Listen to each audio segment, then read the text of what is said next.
Fondation Jean Jaurès. Penser pour agir. Nous accueillons ce soir Anna Bonaloumé dans le cadre de la publication en début d'année chez Pauvert Fayard Un mois avec un populisme. Avant de parler du livre, quelques mots de présentation. Anna, tu es donc journaliste indépendante basée entre Paris et Milan, docteur en philosophie.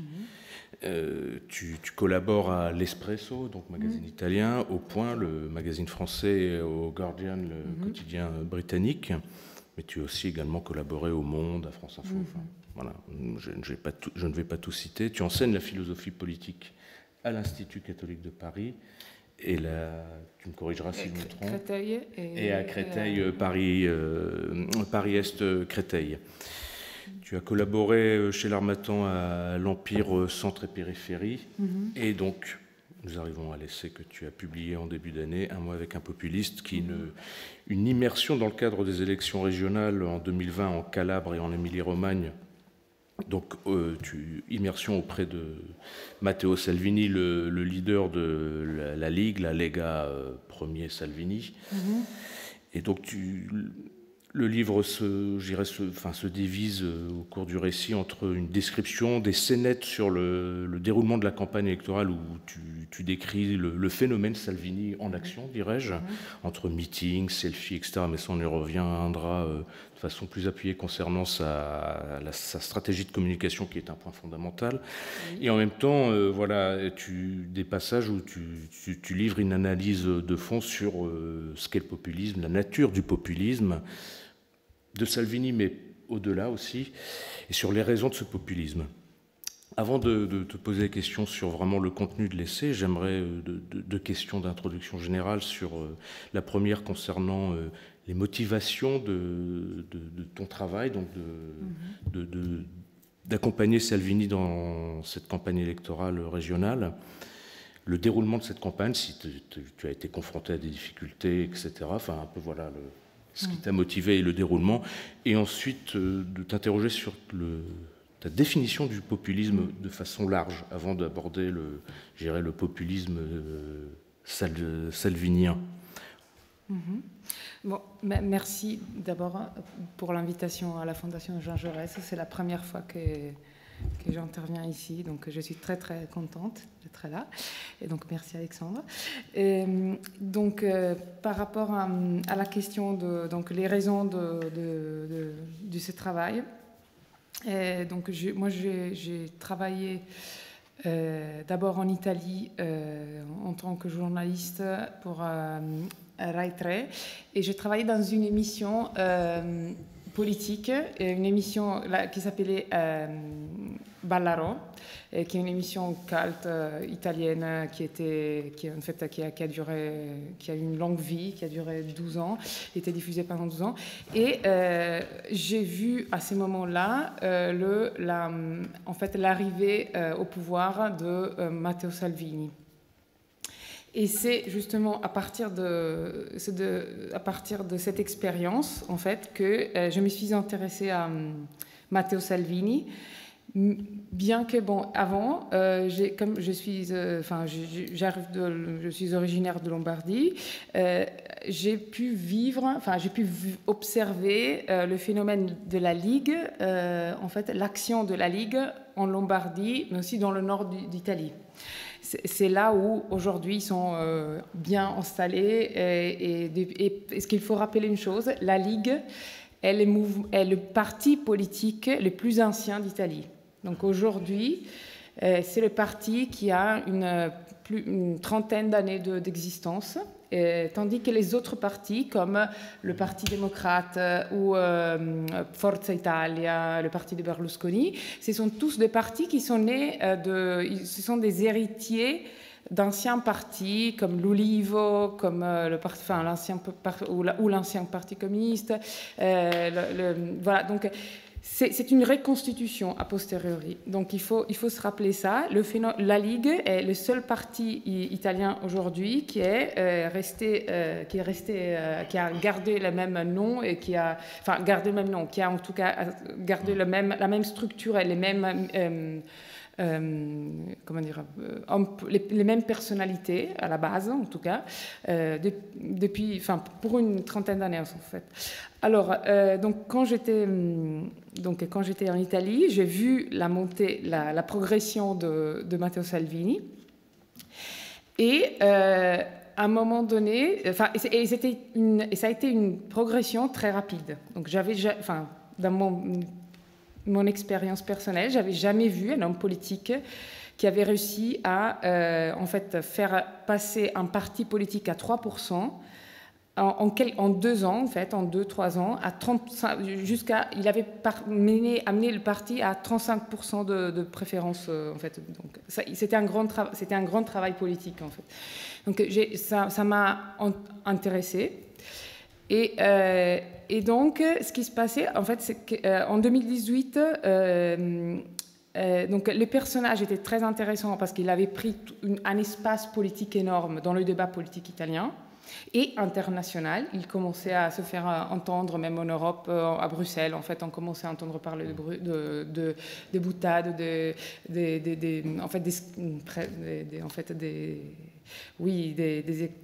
certains exploits de Matteo Salvini. Et alors, ce qui se passait, à un moment donné, il a réussi à obtenir le pouvoir. Et moi, j'étais en 2018 en France et j'ai réussi à obtenir un entretien avec Matteo Salvini une fois qu'il avait quitté le gouvernement, parce qu'après avoir quitté le gouvernement, il avait enlevé la confiance au gouvernement. Et pour les points, j'avais fait un grand entretien pour essayer de comprendre quel personnage était Matteo Salvini et comment il avait réussi à obtenir le pouvoir. Et à partir de ces moments-là, j'ai eu l'idée, puisque le phénomène du populisme était toujours, faisait l'objet d'un grand nombre de publications en fait, en France comme en Italie et dans le monde, je me suis questionnée, je me suis dit, mais qu'est-ce qu'est le populisme et pourquoi est-ce que ça serait intéressant peut-être d'interroger, de vivre tous les jours aux côtés d'un personnage qui a réussi à établir une gouvernance populiste. Alors, j'ai demandé à l'équipe de Salvini et à Salvini même de l'accompagner pendant un mois, pendant les élections régionales. Et voilà, donc ça, l'idée, c'était donc d'un côté de comprendre le phénomène Salvini, mais surtout Salvini en tant qu'épiphénomène une évolution de la situation politique italienne, mais aussi française, mais aussi internationale. Donc voilà, ça c'était la base les motivations, en fait, les raisons qui m'ont emmenée. Et en ce qui concerne le déroulement, c'était très intéressant pour moi parce que, alors, c'était la première fois que je faisais un travail de terrain si approfondi. Et donc, j'ai fait ce travail en 2020, pendant les élections régionales en Émilie-Romagne et en Calabre. Et c'était deux régions clés. Parce que d'un côté, l'Émilie-Romagne est une région historiquement, en fait, elle est présidée normalement par le parti, aujourd'hui Parti démocrate, et avant encore par le Parti communiste. C'est une région historiquement gouvernée par le Parti communiste. Et la Calabre était, en fait, l'élection calabraise allait être la première élection pour Matteo Salvini dans le sud, qui était un territoire qui est souvent considéré un territoire hostile à la Ligue. Parce qu'il ne faut pas oublier que la Ligue, le parti qui actuellement s'appelle Ligue Salvini Première, qui signifie Ligue Salvini, président du Conseil, est né en tant que parti régionaliste et ethno-régionaliste, autonomiste, fédéraliste.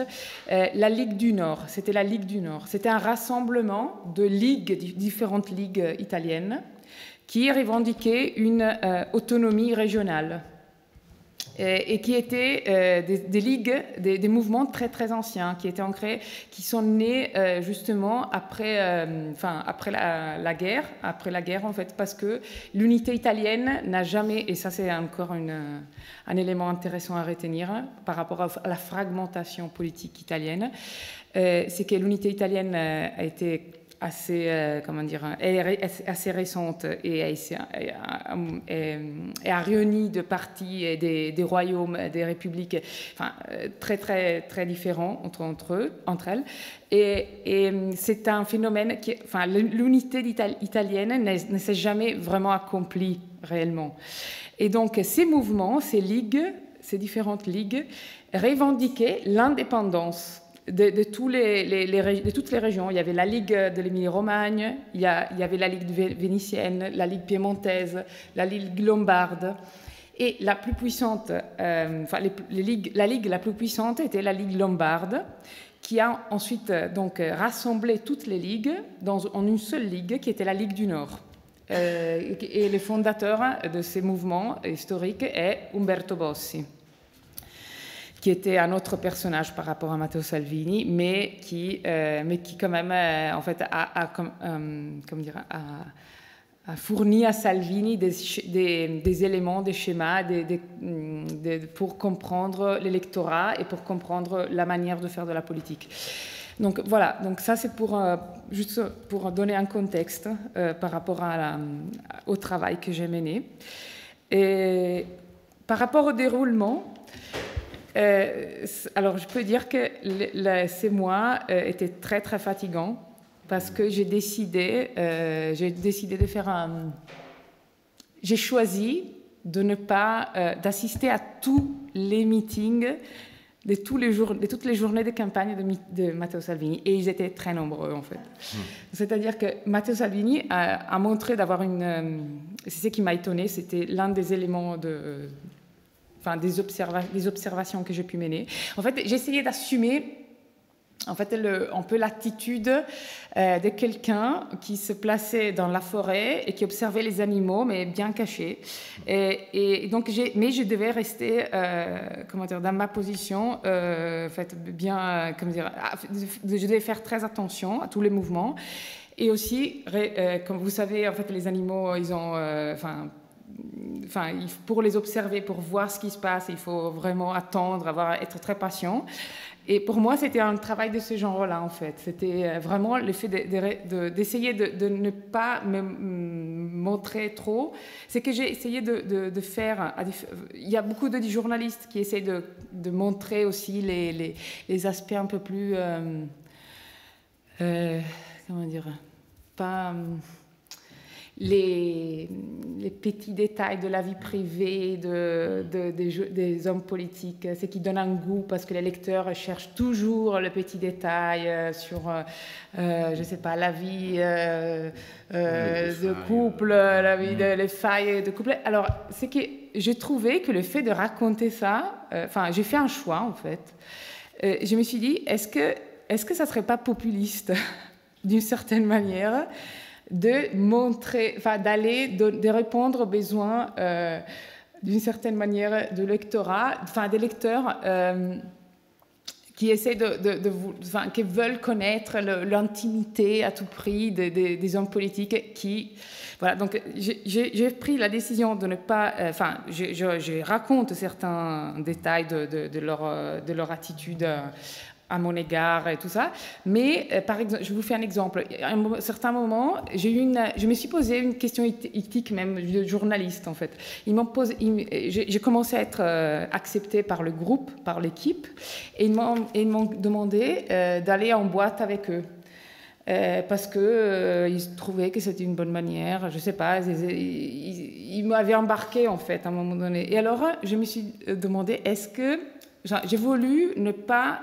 faire semblant d'être une copine du parti, des leaders, parce que je trouvais que le travail que je voulais garder une certaine distance par rapport au phénomène du populisme, mais aussi ne pas me laisser embarquer par la logique populiste même, qui était celle de dire on est tous potes, on va en boîte ensemble, on va boire des coups, tout ça. Mais évidemment, j'ai passé beaucoup de temps avec eux, mais c'était un choix, une prise de position en fait pour moi. Je trouvais que c'était intéressant de faire autrement. Et donc voilà, donc j'ai assisté au petit déjeuner de Matteo Salvini avec les électeurs, le déjeuner, les rituels du selfie. Et donc, c'était pendant l'hiver, c'était au mois de janvier. Et en Émilie-Romagne, il fait très, très froid. Donc, je me souviens d'avoir... les déroulements étaient pas évidents parce que on imagine toujours l'Italie, un pays où il fait chaud et où il fait ces paysages magnifiques, la mer, tout ça. Alors, l'Émilie-Romagne n'est pas du tout comme ça. Alors, c'est vraiment l'opposé de ce qu'on imagine de l'Italie. C'est vraiment la Padanie, c'est la Padanie, c'est la vallée de la Padanie autour du port, est notamment très très froide, est l'un des endroits les plus froids l'hiver, et elle est caractérisée par un brouillard très lourd. En fait, donc moi, je le suivais en voiture, et c'était terrible parce que j'ai passé mon temps en fait dans cette petite rue de campagne, parce que naturellement, elle se déplaçait toujours dans des coins perdus de l'Émilie-Romagne. Donc, j'ai passé beaucoup de temps en voiture, j'avais beaucoup de temps dehors, et c'était donc pour moi une expérience physique du populisme. J'ai fait l'expérience, c'était très clairement une expérience psychologique et physique, de vivre avec les populistes et le populisme, enfin le phénomène du populisme. Donc voilà, ça c'était juste pour introduire le déroulement. Non, très bien, merci Anna. Alors justement, avant d'aborder un peu sa stratégie, tu as un peu évoqué les selfies, etc., sa stratégie de communication qui est quand même un élément fondamental dans sa politique et qui, jusqu'à ce jour, lui est bénéfique. Qu'est-ce qui caractérise, par rapport au concept populiste, alors qui est un peu nébuleux, parce qu'en Amérique latine, le concept de populisme n'a rien à voir avec celui défini en Europe, et même c'est un objet, je dirais, scientifique encore un peu indéfini, mais qu'est-ce qui caractérise le populisme de Salvini ? Alors oui, justement. Alors dans le livre, je présente la problématique de la définition du populisme, qui est un peu la raison pour laquelle j'ai aussi l'une des raisons pour lesquelles j'ai mené le travail. C'est-à-dire que j'avais lu beaucoup de livres de Rosa Valon, de Akolova, de Jan Vernemula, qui avait écrit un très bon livre sur le populisme. Et c'est que j'avais un problème, c'est-à-dire que tous ces livres essayaient de montrer au final que c'était compliqué de définir le populisme. Et en côtoyant, pendant ces périples, je me suis rendu compte que c'est effectivement très compliqué de fournir une définition du populisme univoque. Mais il y a des éléments de caractéristiques, et notamment du populisme salvinien. D'accord, merci. Désolée. Alors, oui, donc pour le populisme salvinien, en fait, il y a, pour moi, ce qui a été étonnant, c'était les mix, la capacité, en tout cas, la capacité du leader aider l'équipe aussi, qui était guidée par le leader. Et en fait, dans la capacité de mixer l'aspect de la présence sur le territoire et sur les réseaux sociaux. C'est-à-dire qu'il y avait une correspondance, un travail parallèle, qui était toujours parallèle, entre le travail dans les villes, les villages, sur les plages, dans les lieux de vacances, voilà, cette présence constante et en même temps une présence constante sur les réseaux. Mais en fait, on a souvent tendance à dire que Matteo Salvini a gagné grâce aux réseaux sociaux, grâce à la bête. Mais c'est faux parce que il y a d'autres journalistes qui ont pu le vérifier, mais lors de mon périple, en fait, j'ai vérifié la nécessité encore aujourd'hui pour les électeurs de rencontrer, d'embrasser, de toucher le leader. Et c'est ce que Matteo Salvini a très bien compris. C'est-à-dire que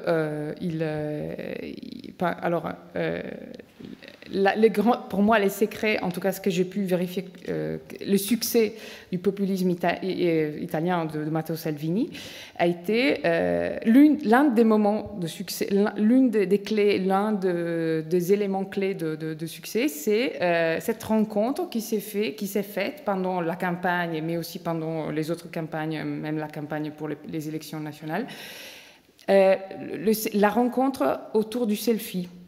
Pour moi, ça a été un moment révélateur. C'est-à-dire que, donc il y avait environ 11 meetings, disons, une dizaine de meetings par jour, et l'essence du meeting était, donc il y avait 10 minutes de discours, où Salvini improvisait souvent, ou prenait une chaise, parfois il prenait une chaise et s'est monté dessus et s'adressait à tout le monde. Et ensuite, il y avait un moment qui était suivi par 1 heure, 2 heures, parfois même 1 heure et demie, disons, de selfie. C'est-à-dire qu'en fait, il y avait des gens qui venaient, beaucoup de monde, et ce qui m'étonnait aussi, c'était la quantité de personnes qui assistaient au meeting de Salvini, parce qu'il n'y avait pas que les militants. Il y avait, quand j'interrogeais les gens, il y avait beaucoup de curieux qui arrivaient pour voir le phénomène Salvini, qui se demandaient mais qu'est-ce qui va se passer à un meeting qu'est-ce qui se passe réellement pendant un meeting de Salvini. Et alors, ce que j'ai vu, c'était, j'ai assisté, donc j'ai voulu regarder ce qui s'est passé exactement dans l'attente. Pendant les moments d'attente et les moments où Salvini rencontrait les personnes. C'était ça qui m'intéressait, de voir les gestes, les détails, ce qui s'est passé réellement. Et pour moi, ces moments-là étaient un moment clé du populisme, parce que il y avait... alors, en Italie, c'est très, très rare, presque impossible, de voir des gens très disciplinés qui font la queue pour attendre leur moment, leur tour. C'est vraiment très rare. Et à ces moments-là, après les 10 minutes de discours, on voyait, comme d'une manière magique, les gens se positionnaient tout en disciplinés, on faisait la queue pour attendre leur selfie. Et c'était un moment d'attente. En tout cas, ce que j'avais averti, il y avait une certaine énergie, une tension aussi. On aurait dit presque un concert, à la fin d'un concert, ou une signature, enfin, même pas une signature, c'est pas une signature, une dédicace en fait, c'était pas ça exactement. Et donc Matteo Salvini assure dans chaque meeting que toutes les personnes présentes vont avoir un selfie avec lui. Donc, vous pouvez aller à son meeting et attendre. Vous pouvez attendre 1 heure, 1 heure et demie, mais au final, vous allez le rencontrer. Donc ça, c'était le gage la garantie en fait de Matteo Salvini va vous rencontrer, va rencontrer tout le monde, tous les citoyens, du premier au dernier. N'importe ce que vous faites, voilà, lui, Matteo Salvini sera là. Et ce que j'ai remarqué, ce qui m'a frappé, c'était ces moments de rencontre, en fait. Parce que la plupart des personnes présentes allaient voir Salvini en attendant peut-être d'être touchées, en lui remettant leurs problèmes. Et c'était un moment qui me rappelait beaucoup le moment où le pape rencontre le pape et les fidèles. C'est-à-dire le moment où on remet ses prières ou ses vœux à une figure du clergé. Et donc j'ai pensé effectivement au rituel, ça m'a fait penser au rituel de la messe, parce que c'était l'attente, j'ai vu vraiment la scène de l'attente pour recevoir le corps de Christ. Et j'ai trouvé ces parallèles très, très frappants. Parce que dans une société, justement, comme en Italie aujourd'hui, on trouve les données, en fait, statistiques, en tout cas fournies par l'Istat, nous révèlent que, en fait, même en Italie aujourd'hui, on assiste à un phénomène de sécularisation et, en fait, une baisse de la pratique religieuse. Et je me suis posé la question, est-ce que cette proximité politique du leader de la Ligue, donc de Matteo Salvini, n'est pas en train de, sans l'assumer complètement, ou en partie en tout cas, occuper une place qui était la place du sacré, du moment sacré, de la rencontre du corps sacré, qui était celle qui se déroulait pendant la messe. Alors là, je lui posais aussi la question, parce qu'on a passé du temps ensemble, j'ai fait beaucoup d'entretiens avec Matteo Salvini, c'était ou pendant le déjeuner ou en voyage lorsqu'on prenait l'avion pour aller d'un lieu à l'autre. Et j'ai lui demandé, mais vous vous rendez compte que, en fait, quand vous rencontrez les personnes, en fait, il y a plus, ça se passe quelque chose qui est plus du politique, qui n'est plus de politique, en fait. Et lui me disait, oui, effectivement, ce que je ressens, c'est qu'on a une responsabilité très grande, c'est-à-dire qu'il y a quelque chose de quelque chose de plus grand. Ensuite, il ne s'avance pas par rapport à tout ça, mais c'est qu'il y a un aspect qui est fortement religieux dans le populisme de Salvini, qui n'est pas, par exemple, qui n'est pas du tout qui ne peut pas être comparé au populisme de Marine Le Pen, qui n'a rien à voir. Donc il y a la grande différence entre les deux populismes, je pense. Et donc, effectivement, il y a ensuite l'assumption d'un aspect, d'une identité religieuse forte, aujourd'hui en tout cas, chez Salvini, mais aussi, bon, ensuite on verra Giorgia Meloni. Et donc, oui, effectivement, il y a cette identification. Et quand j'avais interrogé les personnes en Émilie-Romagne, justement, qui est une terre qui était un peu hostile à la Ligue, qui était, parce que maintenant, de plus en plus, les dernières élections, les élections régionales, au final, Matteo Salvini a perdu les élections, mais l'écart entre le leader, entre le président actuel du Parti démocrate et la candidate de la Ligue, est un écart de 100 000 voix, en fait. C'est très peu. Donc c'est vraiment l'approche... Enfin, il n'est pas impossible, donc, qu'un jour, il y aura... Enfin, en fait, l'écart, c'est de plus en plus petit entre les deux. Et voilà, donc... J'ai trouvé chez Matteo Salvini ça. Et puis un autre élément fort et très important, c'est l'intuition des leaders populistes. Il y a une intuition qui est une sorte animale, très clairement animale, c'est-à-dire que en fait ils sentent l'autre. Moi, je me suis rendu compte qu'en fait Matteo Salvini était sympathique.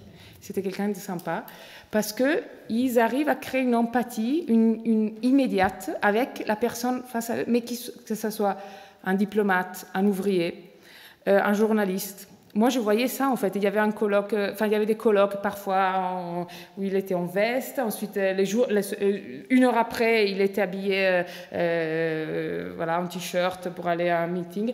En fait, il y a cette transformation aussi vestimentaire qui lui permet d'être beaucoup plus proche et en empathie avec les personnes. Par-delà, donc, la question de la proximité physique, qui est la proximité du selfie, il y a aussi la proximité de la mise vestimentaire, qui est très, très importante dans le populisme de Matteo Salvini, mais aussi dans celui de Marine Le Pen. On l'a vu... on a vu l'évolution, en tout cas. L'évolution dans la manière de s'habiller, de se proposer. Mais bon, Non, mais déroule. De toute façon, tu réponds du coup à d'autres questions que je voulais te poser, donc c'est pas tant mieux, mais ça reprend... Enfin, ce que tu évoquais derrière, c'est la plasticité. Souvent, l'adaptabilité, dur à dire, donc plasticité de Salvini ou du leader populiste. Et les selfies, mais pour reprendre, Le Pen a repris le truc de selfie là, pendant la présidentielle, c'était quand même assez beaucoup frappant. plus qu'en 2017. C'était Absolument. assez frappant. Oui. Donc Salvini l'a précédé, mais comme souvent on considère l'Italie un peu comme un laboratoire politique. Alors, tu as évoqué plein de choses sur justement cette plasticité, mais qui correspond aussi à la dépolitisation donc, de l'Italie, mais ce n'est pas propre à l'Italie. Et les populistes correspondent à cette période. Enfin, je veux dire, la dépolitisation facilite aussi un personnage comme Salvini, qui n'a pas vraiment, justement, je voulais en parler, quelle est la structuration idéologique de Salvini, de la Lega, enfin de la Ligue. Alors, il faut se rappeler que donc, la Ligue était née en tant que parti autonomiste, fédéraliste, ethno-régionaliste, donc, dont la lutte principale était l'indépendance par rapport à Rome. Rome en tant que capitale, en tant que lieu du pouvoir, en tant que lieu où les impôts sont gâchés essentiellement, ou le lieu de la corruption. Et donc, l'idée était de revenir à la pureté du Nord, là où en fait les vraies valeurs sont les valeurs du travail, essentiellement. Et donc ça c'était la base, ça c'était l'idéologie principale. Et au début, en fait, il faut se souvenir qu'au début, la Ligue s'est présentée en tant que parti presque anticlérical. En fait, il était en fait un parti considéré en tant que, enfin, par les militants, et c'était des chiffres. C'était en fait vraiment un nombre d'électeurs, c'était très, très, très, très faible. En fait, on le considérait comme un petit mouvement, voilà, pas très important d'un point de vue politique, jusqu'au jour où ils ont commencé à gouverner dans les années 90 avec Berlusconi, qui a retenu nécessaire de s'allier parce que pour des raisons politiques, voilà. Donc, au début, donc, il y avait cette tendance un peu révolutionnaire. Ils étaient considérés les révolutionnaires, c'est-à-dire ceux qui allaient se séparer du reste de l'Italie. Il y avait cet esprit un peu de lutte, la Ligue de lutte. Elle était appelée la Ligue de lutte, c'est-à-dire il y avait aussi l'expression inventée par le leader, le fondateur du parti, était le celodurismo, qui est une expression très vulgaire, pour signifier cette virilité du parti qui en fait était absolument, qui était composé effectivement essentiellement par des hommes, ce qui est en train de changer aujourd'hui, petit à petit. Et donc, c'était cette tendance, en fait. Et Matteo Salvini, d'ailleurs, comme il y avait différents esprits dans la Ligue, il avait un esprit un peu plus dur, de droite dure, et un esprit de gauche qui était interprété quand il était jeune. C'est étonnant, mais Matteo Salvini, quand il était à l'université, enfin, qui n'a jamais terminé, il faut se souvenir de ça aussi. C'est quelqu'un de très intuitif, qui a abandonné les études et qui a commencé immédiatement, enfin, il était engagé en politique très, très, très rapidement, en fait. Il a toujours fait de la politique, en fait. Il a juste travaillé en tant que journaliste pendant quelques années pour Radio Padania, la radio du parti. Et donc, à l'époque, il s'était engagé dans cette formation de la Ligue qui s'appelait les Comunisti Padani. Donc, pour dire à quel point, en fait, la transformation, on peut dire que Matteo Salvini est un expert, un spécialiste du transformisme. On l'appelle aujourd'hui un leader transformiste en Italie, pour dire que, en fait, il sent, en fait, il voit qu'il y a un changement il y a une droitisation en Europe, en Italie également, et donc il saisit l'occasion pour conclure le virage, enfin pour définir le virage à droite du parti. Un parti qui était riche et différent, multiple, en fait, où il y avait multiples facettes. Aujourd'hui, il est considéré un parti d'extrême droite. Mais les choses sont en train, enfin, les paysages politiques sont de plus en plus complexes parce que un autre personnage d'extrême droite, et là je vais essayer de vous peut-être montrer les différences, est en train d'émerger, enfin ça fait maintenant depuis plusieurs années, elle est donc Giorgia Meloni, qui est leader du parti Frères d'Italie, qui est le parti héritier du mouvement social italien, qui était un parti post-fasciste, qui est né en 1946, et qui ensuite a évolué en Alliance nationale, qui était le parti qui était une mutation qui a été favorisée par Gianfranco Fini, qui a été un grand leader politique italien, qui en fait a essayé, à un moment donné, de réaliser ce qu'aujourd'hui le but de Giorgia Meloni, l'actuelle leader de Frères d'Italie. En fait, il y a une évolution, donc il y a eu Mouvement social italien, Alliance nationale. Aujourd'hui, il y a Frères d'Italie, qui garde la flamme tricolore en tant que symbole du parti. Donc la flamme du mouvement social italien, en fait. Donc il y a une continuité, effectivement, même dans les symboles. Malgré... Giorgia Meloni, disciple de Gianfranco Fini, par rapport auquel elle prend les distances à un moment donné, et elle fonde son parti, Frères d'Italie. Et aujourd'hui, dans les dernières années, elle a réussi à faire le même exploit que Matteo Salvini par rapport au parti, qui était un parti minoritaire. Aujourd'hui, elle est, d'après les sondages de ces jours, elle est considérée favorisée par rapport aux autres. Elle est favorite par rapport aux autres partis. Elle a 22% par rapport à la Ligue qui perd des voix et qui a 15%. Et pourquoi cet exploit? Alors déjà, il faut considérer que donc, Giorgia Meloni est une droite différente par rapport à celle de Matteo Salvini. Elle est la droite romaine, qu'on vient d'évoquer, c'est une droite dure, donc considérée, qui a une histoire, une vraie histoire de droite, d'extrême droite, et qui aujourd'hui se présente comme la protectrice de la famille naturelle, contre un rempart contre l'idéologie LGBT et du genre, dont le slogan qui est devenu célèbre est « Je suis Giorgia, je suis une femme », parce que c'est vrai qu'elle est la seule femme leader politique en Italie. Je suis une femme, donc elle profite de ces statuts pour s'imposer. Donc, je suis une femme, je suis chrétienne, je suis une femme, je suis chrétienne, et je suis une mère. Voilà. Donc, il y a les éléments, des éléments récurrents dans l'idéologie d'extrême droite, souvent qui sont donc l'idéologie typique mussolinienne de Dieu, Père et famille, qui sont répétées et souvent exploitées par Giorgia Meloni pour l'implantation en Italie aujourd'hui. Et quelle est la différence par rapport à Salvini? C'est qu'elle se revendique cohérente par rapport à Matteo Salvini. Donc elle joue la carte de la cohérence. C'est-à-dire qu'elle a pu aussi obtenir les scores qu'elle a, parce que d'un côté, elle s'oppose à Matteo Salvini, au sens qu'elle dit « Moi, je suis une droite qui n'a pas changé de valeur, donc une droite historique, je ne vous mens pas, ça c'est ce que je représente », tandis que Matteo Salvini a toujours viré. Il a transformé la Ligue du Nord en Ligue nationale, et il a toujours échangé de cap, souvent face à la pandémie, face à la guerre en Ukraine. Voilà. Tandis que moi, je suis quelqu'un de constant. Et donc, elle a construit son leadership autour de ça. Et aujourd'hui, elle occupe la place de cette droite extrême et qui en Italie n'est pas nommée... elle est considérée une droite, en fait, en Italie.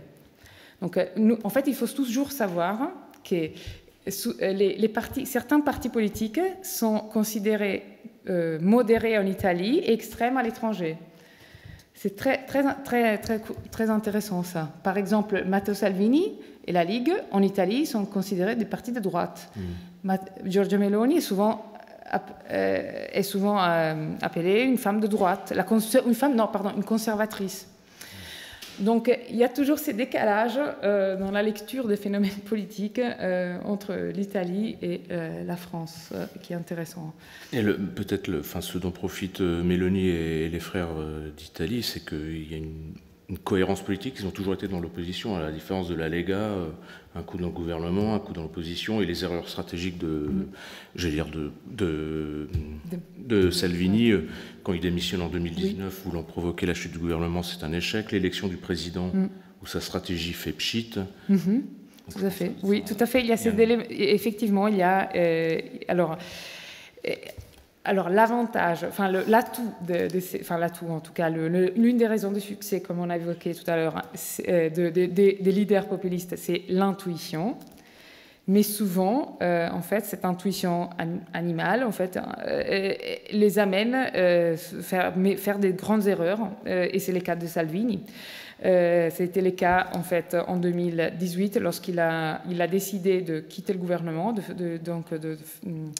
enlever la confiance au gouvernement, en espérant de pouvoir appeler de nouvelles élections pour installer, parce qu'il se sentait sûr de sa majorité et du fait qu'il aurait implanté un gouvernement que de la Ligue. Parce que le système électoral italien fait en sorte, aujourd'hui, privilégie les coalitions. Donc les partis sont obligés, il n'y a pas le moyen pour un parti de gouverner tout seul, il faut qu'il instaure des alliances. Et l'alliance à l'époque était la Ligue et l'autre mouvement populiste, le mouvement 5 étoiles, qui aujourd'hui aussi perd de voix. Donc on voit encore une fois à quel point ces mouvements populistes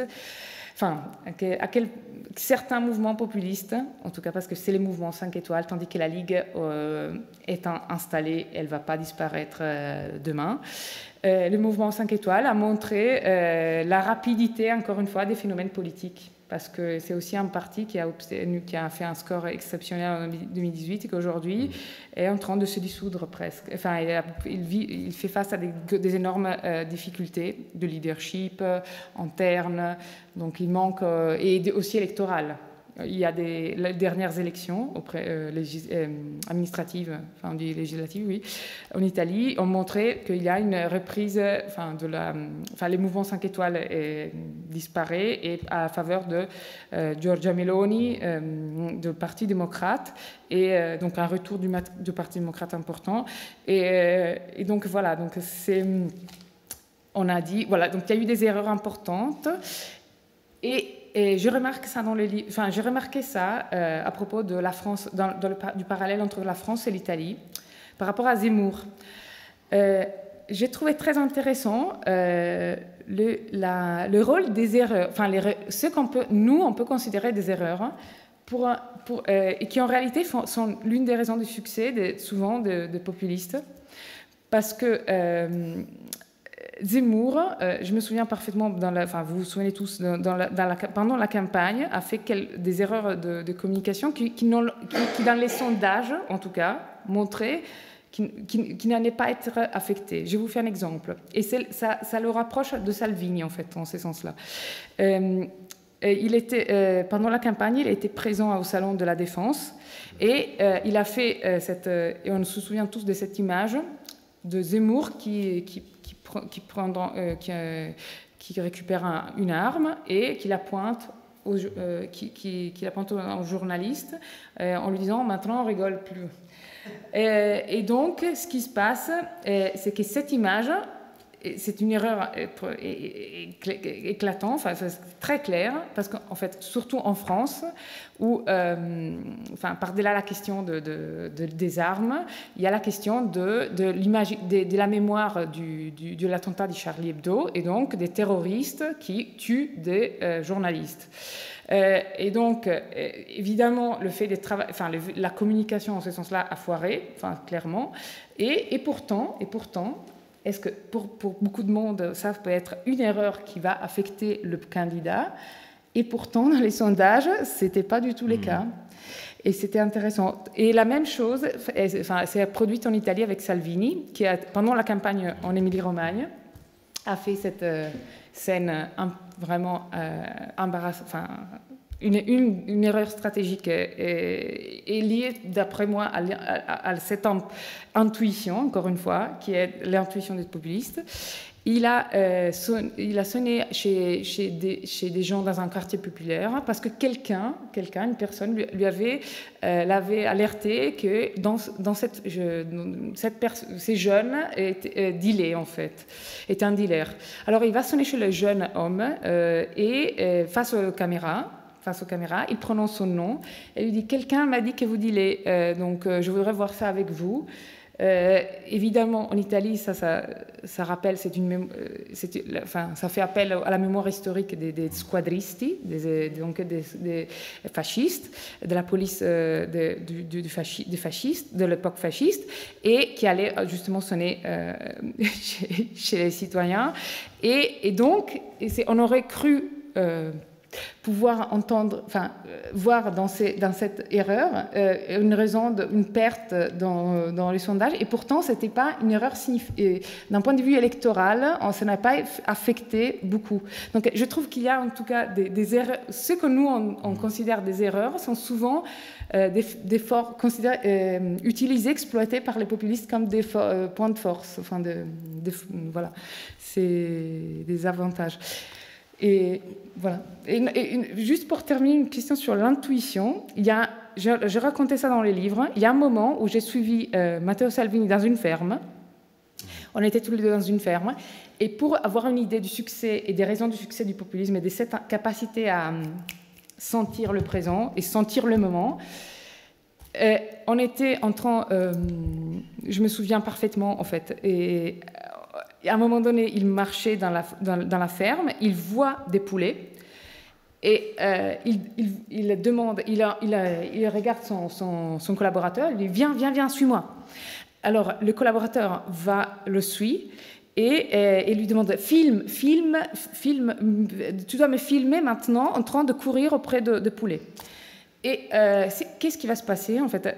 Quelques minutes après, il poste cette vidéo sur les réseaux sociaux.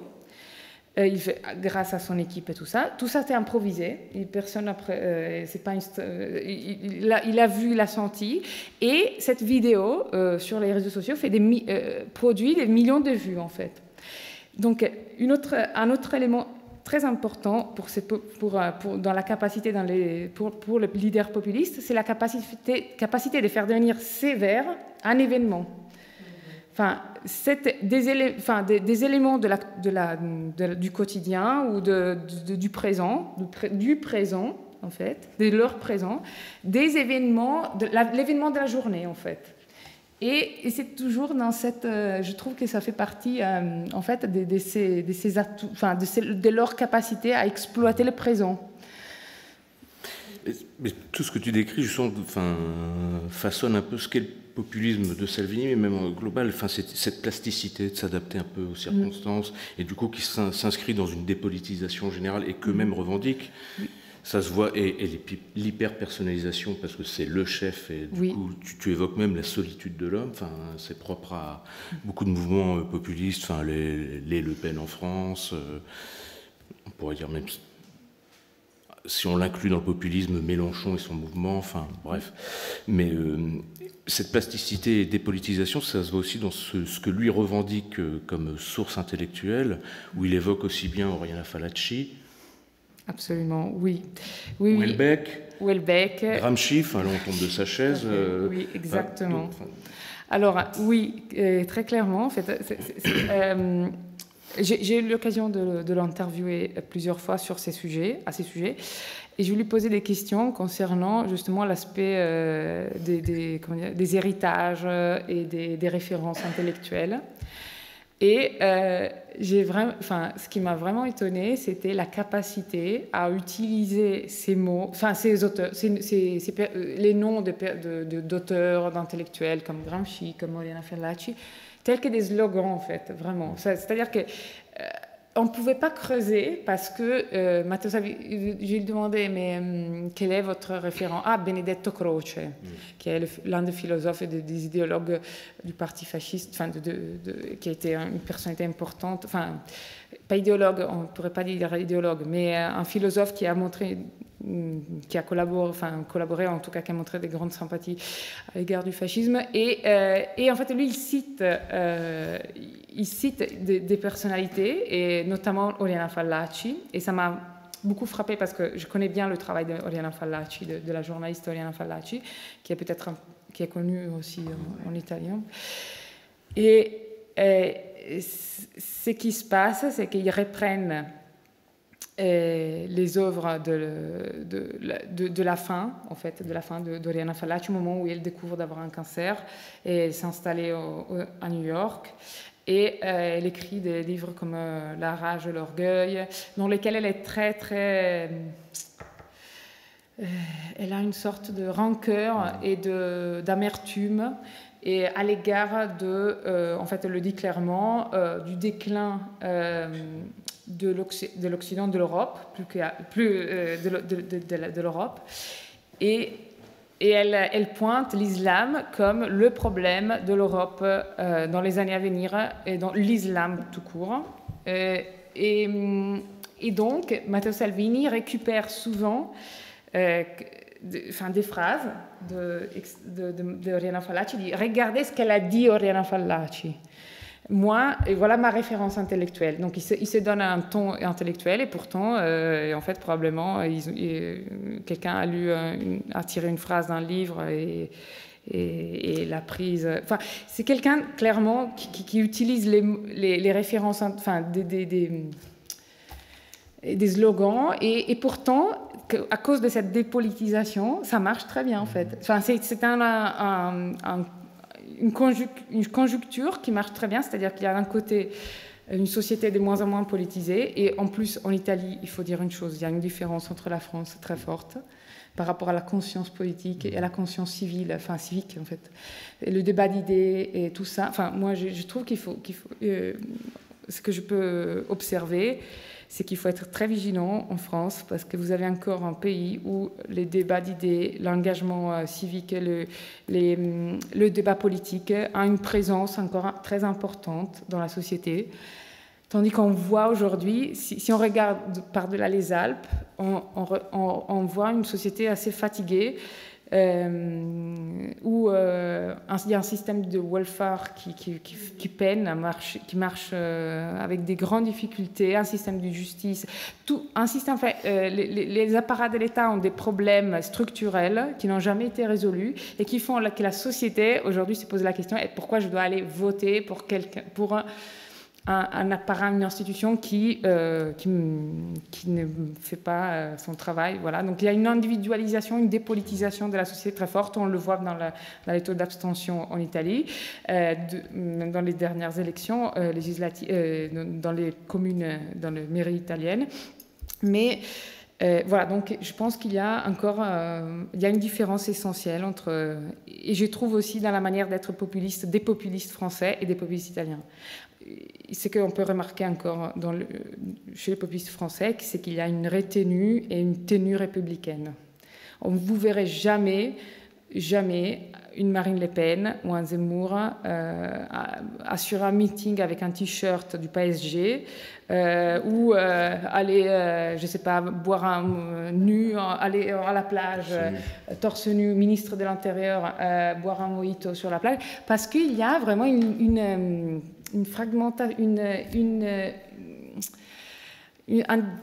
sorte de presque découragement, oui, et en même temps, il faut se dire qu'il y a une telle fragmentation du paysage politique et il n'y a pas essentiellement des frontières entre ce qui est politique et ce qui ne l'est pas, parce qu'il y a vie privée et vie publique qui se rejoignent, qu'il y a une liberté, une créativité énorme. Et c'est ce qui fait que l'Italie, aujourd'hui, est considérée un laboratoire politique pour le monde. Un Berlusconi, un mouvement 5 étoiles, un Renzi ont anticipé des choses qui allaient arriver dans d'autres pays. Donc, en fait, c'est une caractéristique, je pense, d'un côté qui montre les déclins d'une certaine forme de politique. Voilà, et de l'autre côté, donne lieu à des nouveautés politiques à étudier. Merci. J'espère que ton impression perdurera, parce que, vu d'ici, c'est pas... un sentiment aussi de détérioration de la conscience politique. Oui. Justement, tu évoquais la France. Alors, ma dernière question, avant de laisser la parole au public, c'était les réseaux internationaux, s'il y en a de la Lega.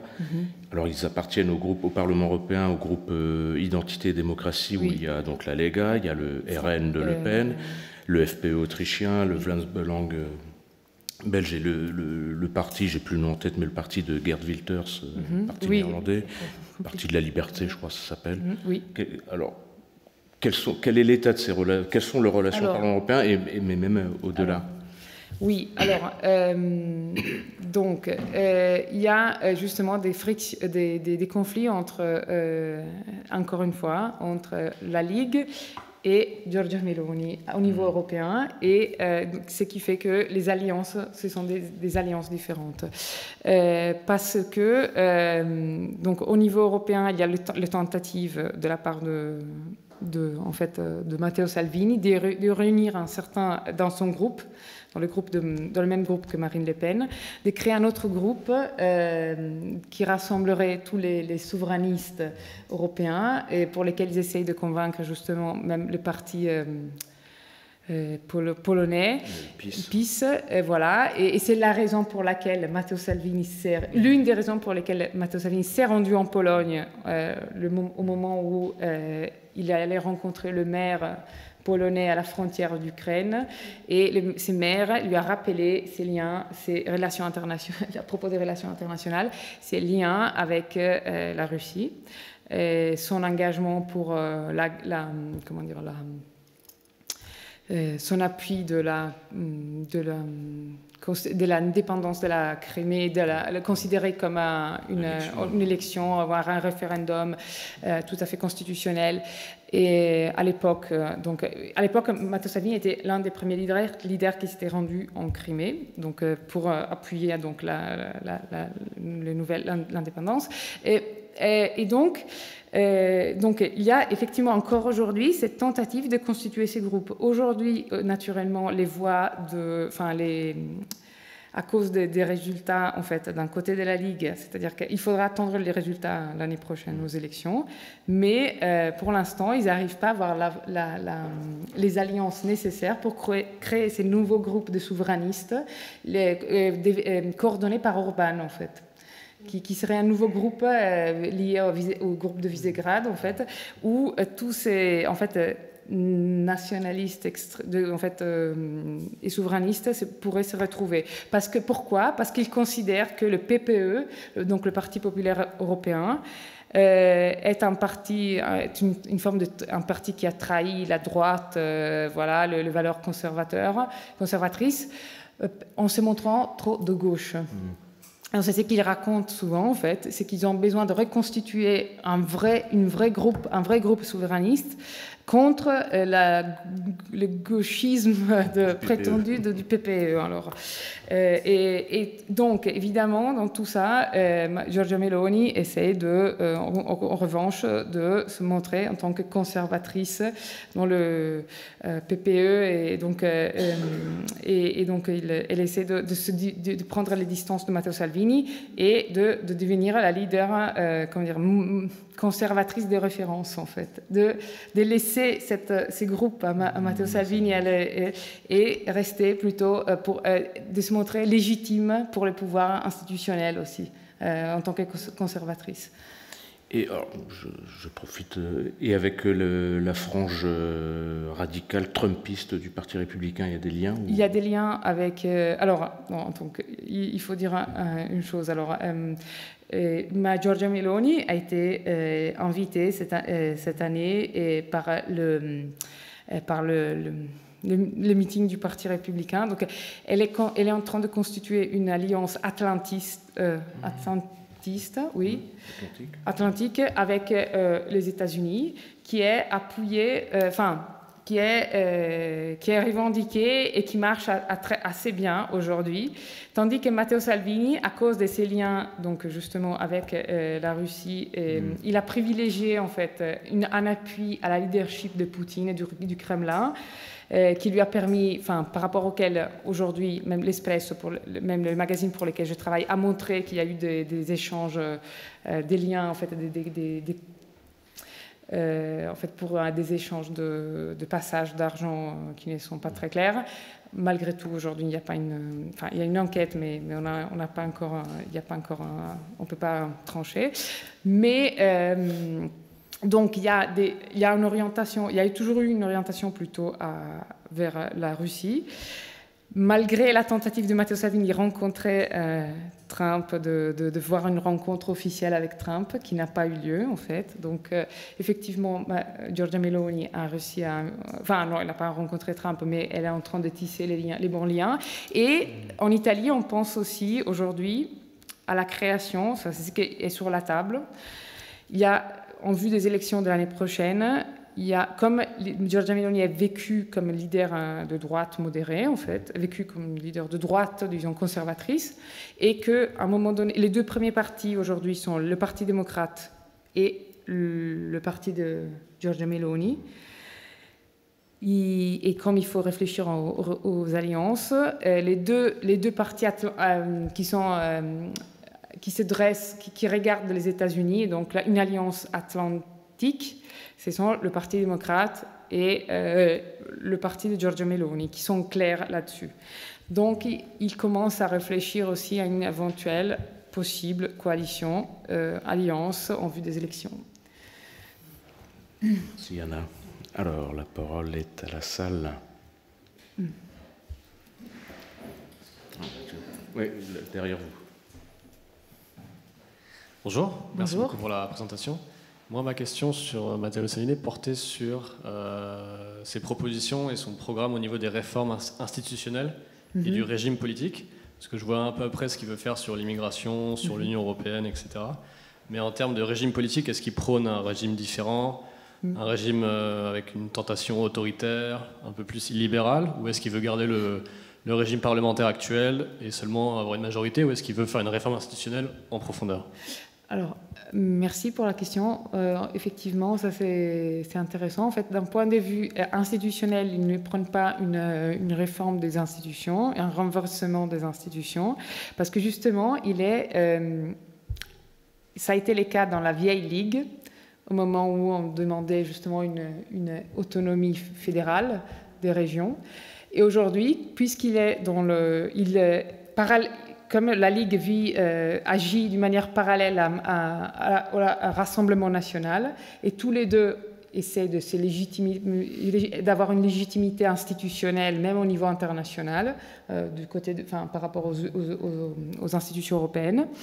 Donc les deux, disons que les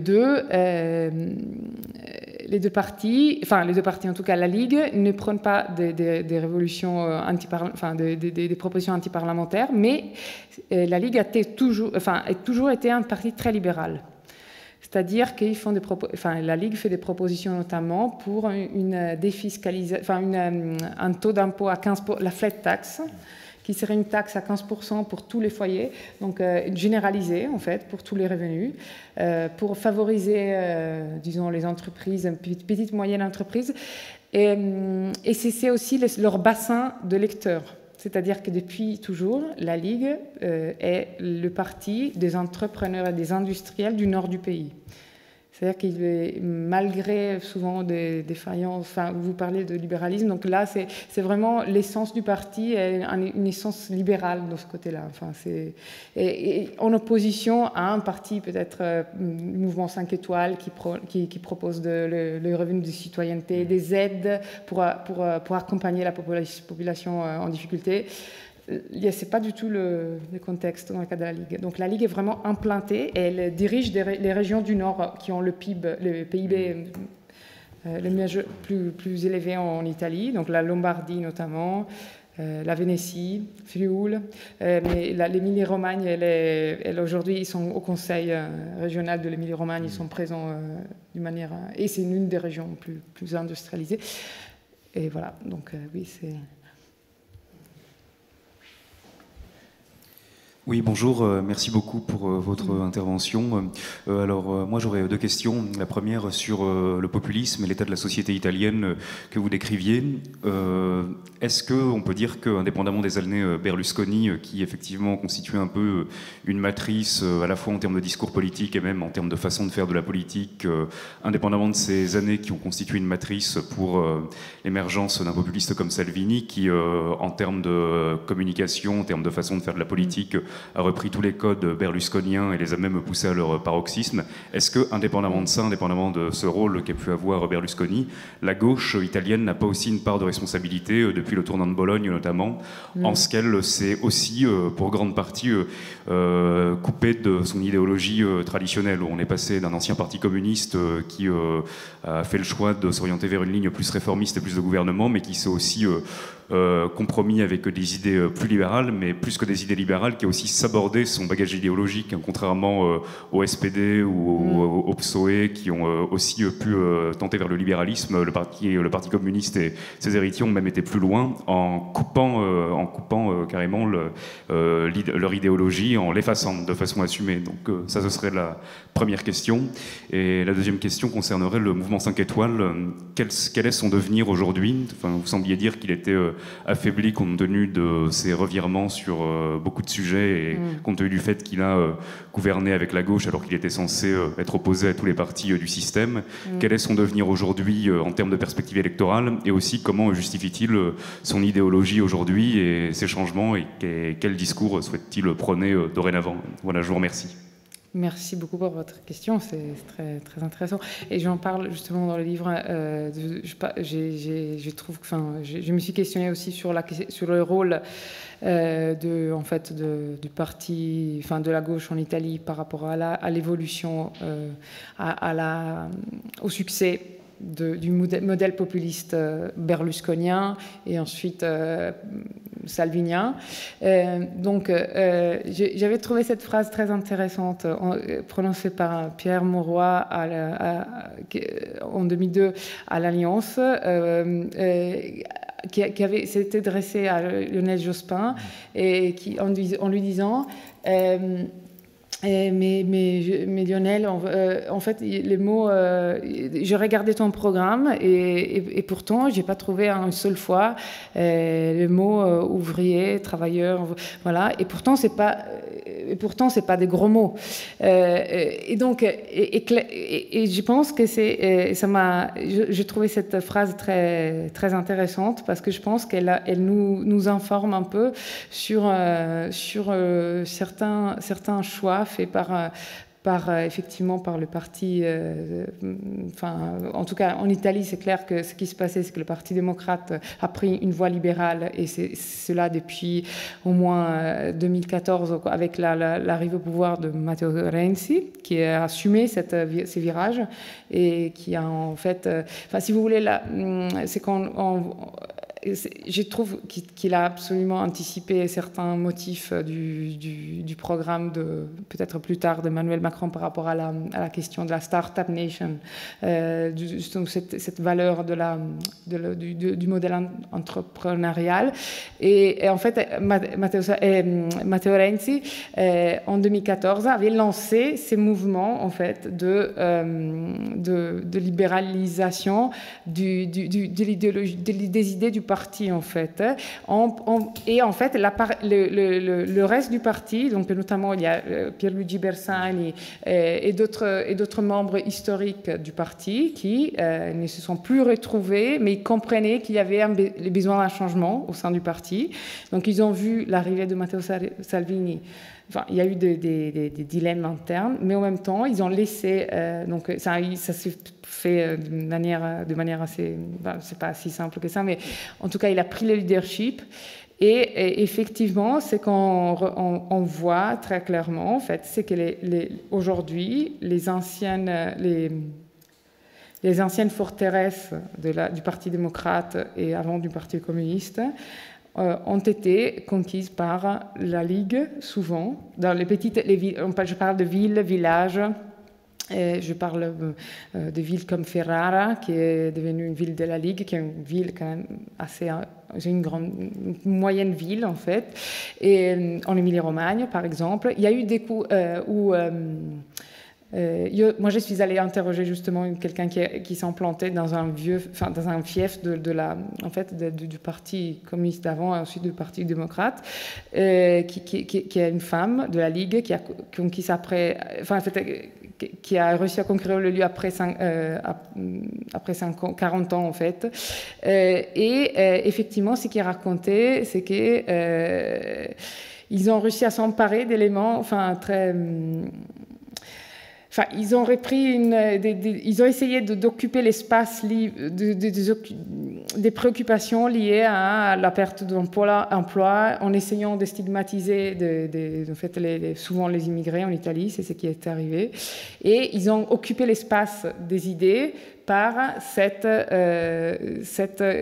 l'image de l'immigré noir qui arrivait et qui occupait qui volait l'emploi et qui était la cause de... c'est ce qui s'est passé aussi peut-être en France, mais c'est ça la revendication de la Ligue qui a réussi à s'implanter et puis s'occuper aussi des questions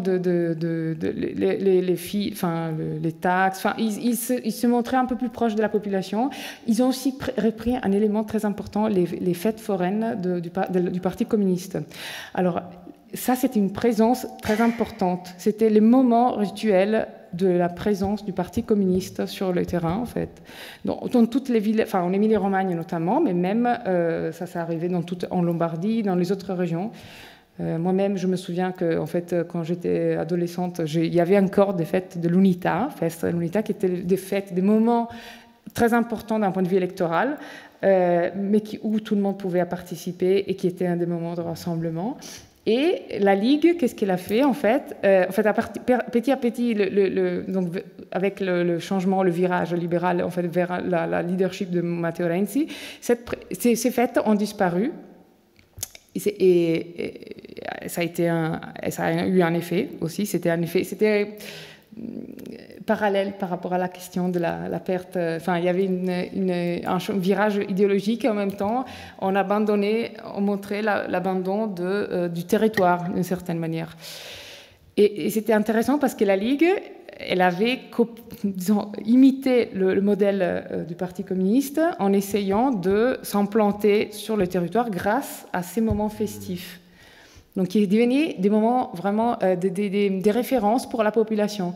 Tous les ans, dans le même lieu, il faut je ne sais pas si je pense pas qu'on puisse faire un parallèle avec la fête de l'humanité ou de je sais pas. C'est une fois par an la fête de l'humanité. Non, tandis qu'en fait, en Italie, vraiment, les moments festifs politiques étaient essentiels. C'était une partie de la vie politique essentielle. Et je pense que c'est aussi représentatif de cet abandon, enfin, de cette critique qu'on peut faire, parce qu'ils ont disparu, vraiment. À un moment donné, on a abandonné les fêtes de l'unité, ce qui était le moment de la rencontre physique, justement, comme Matteo Salvini l'a compris dans son rituel du selfie. C'était le moment de la rencontre, de se toucher, de manger ensemble, ce qui est très important aujourd'hui pour la Ligue aussi. Oui. Bonsoir, merci beaucoup donc pour votre présentation que j'ai particulièrement appréciée parce que la nouveauté que je vois, c'est qu'il y a quelque part une approche anthropologique à la fois dans votre première partie de la présentation parce que vous interrogez votre positionnement comme le font les anthropologues lorsqu'ils parlent d'observation participative et s'interrogent justement sur la relation entre ce qu'ils voient et ce qu'ils ressentent. Et pour interroger justement leur positionnement scientifique. Et ce qui m'a paru aussi très intéressant, évidemment, c'est d'apporter un regard très détaillé, approfondi sur une personne qui est un personnage, en l'occurrence un personnage politique. Donc ça me paraît très intéressant, cette approche. Par contre, ma question... après vous avoir écouté, et quelque part, ça m'est revenu spontanément à l'esprit, une question que Christophe Gouduit posait dans son étude sur la montée du vote Front National en France, dans son livre « La France périphérique » paru en 2014.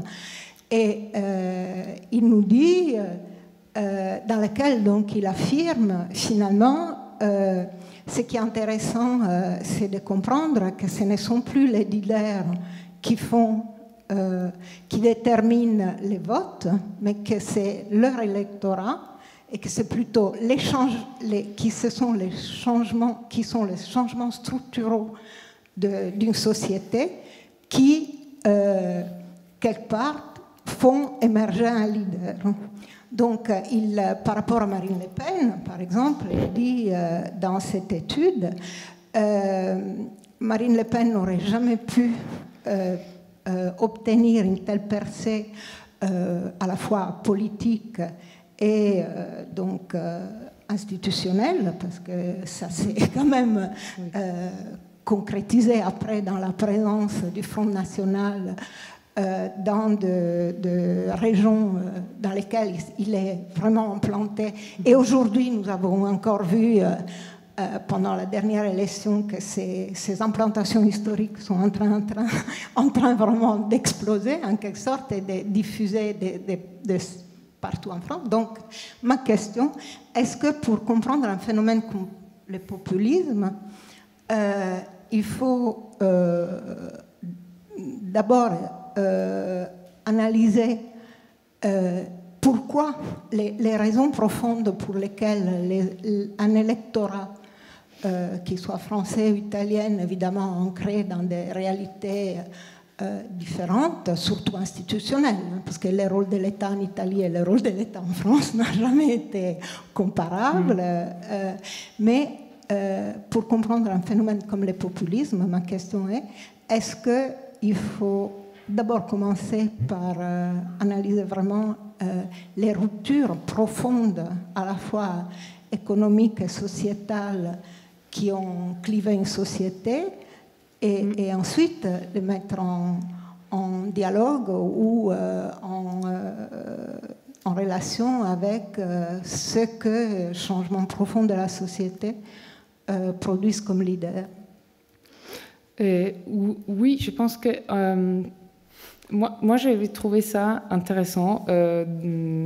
J'avais eu un entretien pour l'Espresso avec Daniel Cohen, et il avait remarqué une chose que j'ai retrouvée dans mon périple, en fait. J'ai pu vérifier, effectivement. Et c'était la question du point commun entre l'électorat du Rassemblement national et de la Ligue.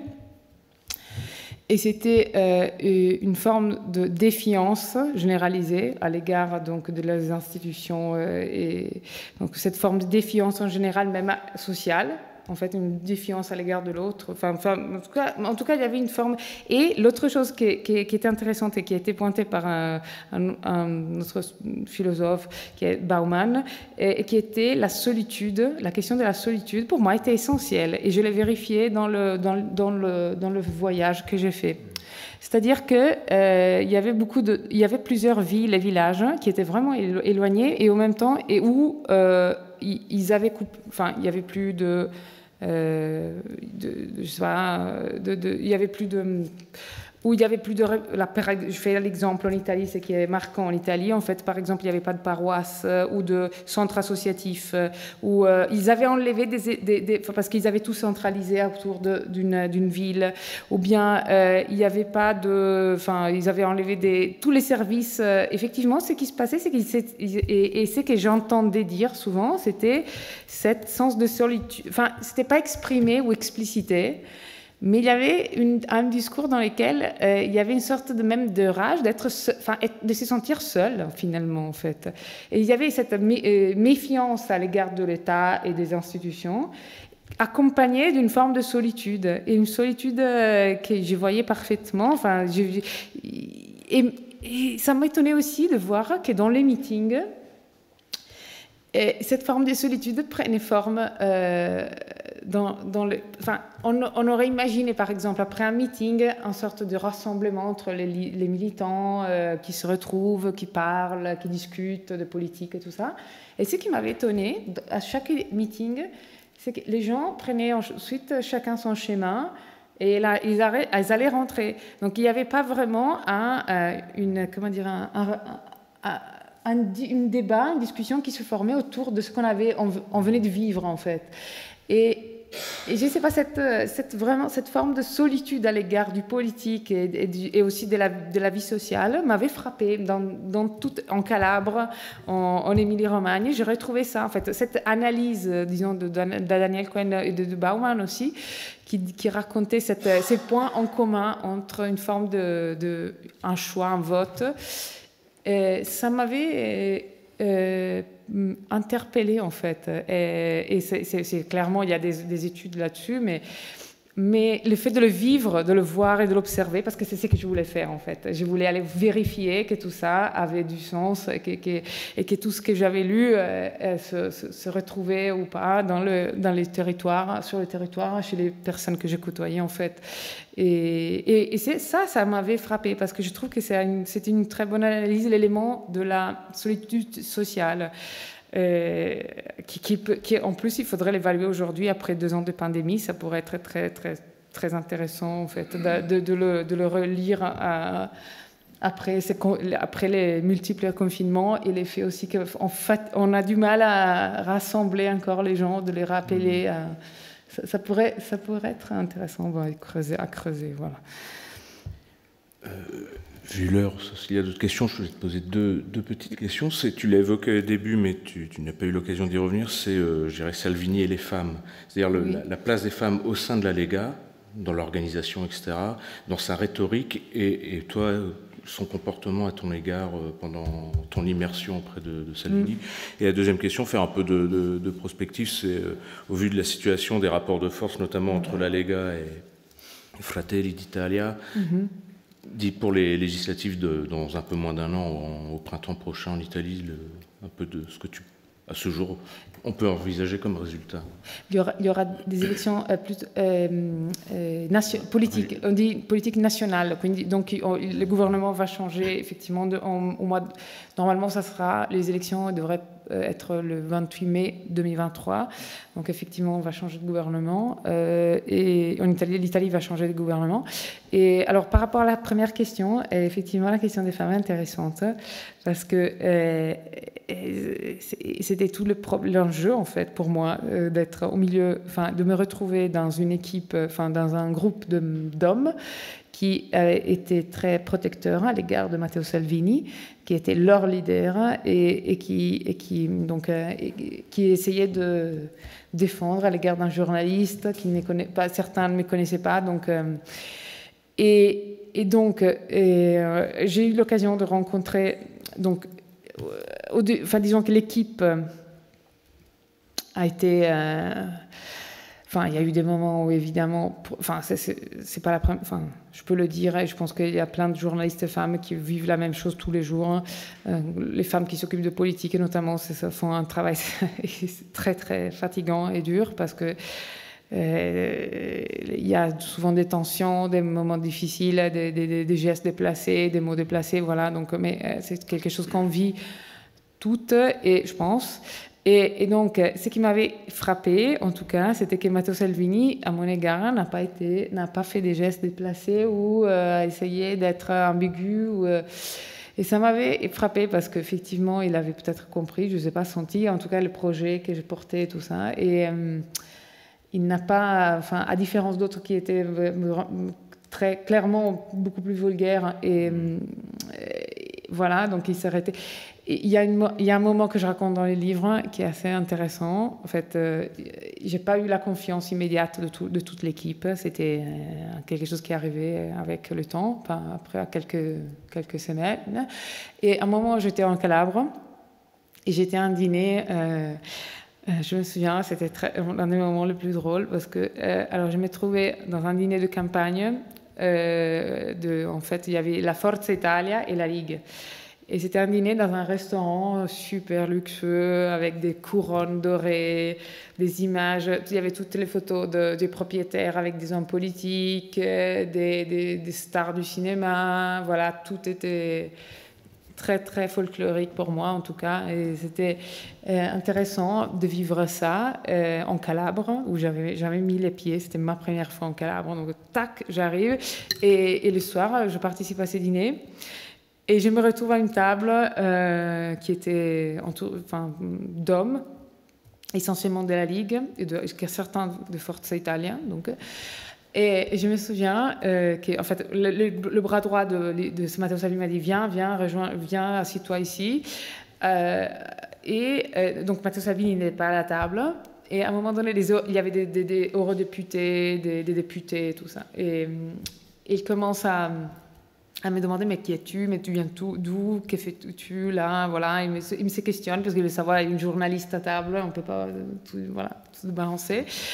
Et alors, à un moment donné, il me demande mais tu viens d'où? Je viens de Bergame. Voilà, Bergame est une ville où la Ligue a beaucoup de succès. Et à un moment donné, il commence à faire des blagues, en fait, parce que j'étais la seule femme à la table. Et ils se sont permis. Alors, à un moment donné, un eurodéputé me dit mais est-ce que ton copain, alors, il est de Bergame aussi? Alors là, je ne pouvais plus et j'ai éclaté. Donc j'ai répondu de manière peut-être un peu vulgaire, mais c'est à partir de ces moments-là que la table et que l'équipe a commencé vraiment à me respecter en fait. Et donc, ils ont dû me mettre à l'épreuve, en fait, en tant que femme et en tant que peut-être journaliste, je ne sais pas, mais pour voir si je pouvais résister dans ce groupe et tout ça.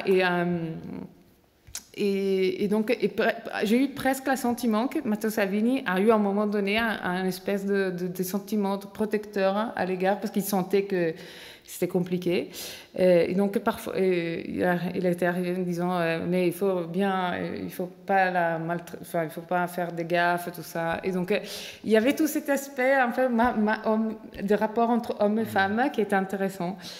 Et puis, il y a quelques femmes dans la Ligue, effectivement, que j'ai interrogées dans les livres, et c'est très intéressant, parce que c'est pas un type, mais c'est très compliqué d'obtenir le pouvoir au sein de ces partis, et donc, ce sont des personnages. Il y en a une notamment qui est très drôle, qui était drôle en fait, qui a eu non, pardon, je voudrais pas dire drôle en fait, c'est pas le mot en fait, mais qui a dit, qui était un personnage intéressant en fait, et qui j'aurais voulu, à un moment donné, j'aurais bien aimé écrire un livre sur les femmes et les populistes, parce que c'est très intéressant en fait, comment les femmes se placent au sein de ce parti en fait, et quelles caractéristiques elles doivent avoir par rapport aux élections prochaines.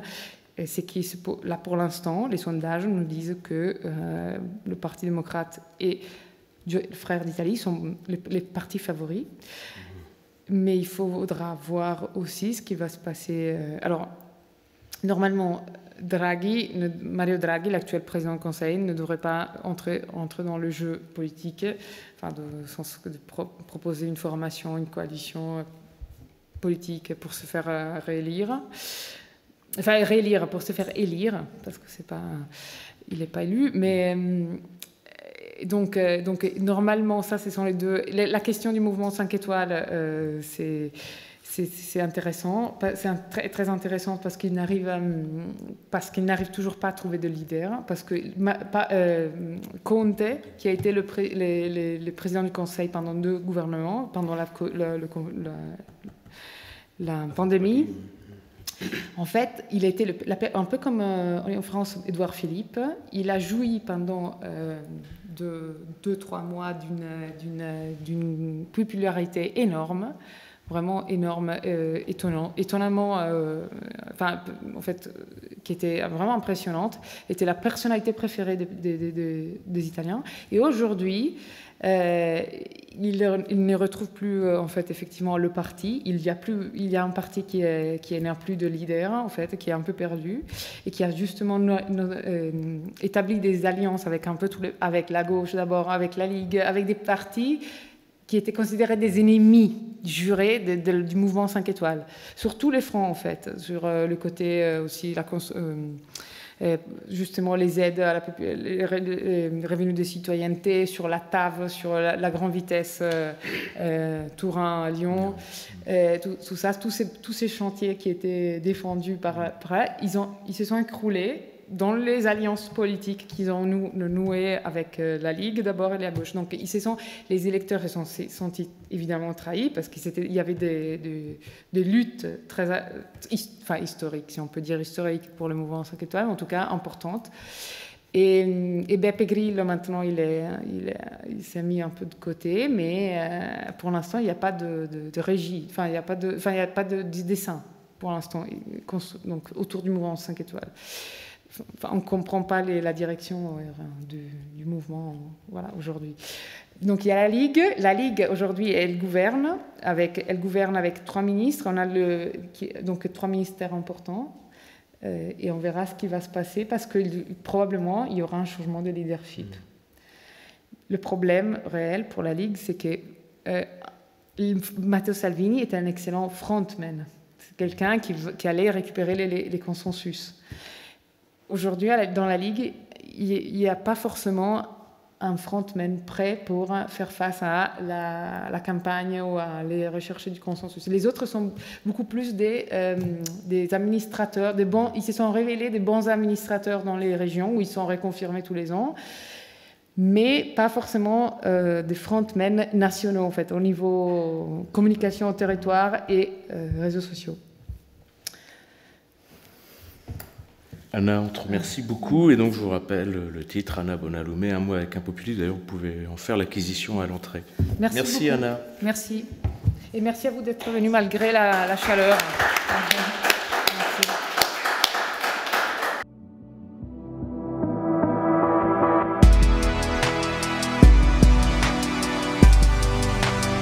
Fondation Jean Jaurès. Penser pour agir.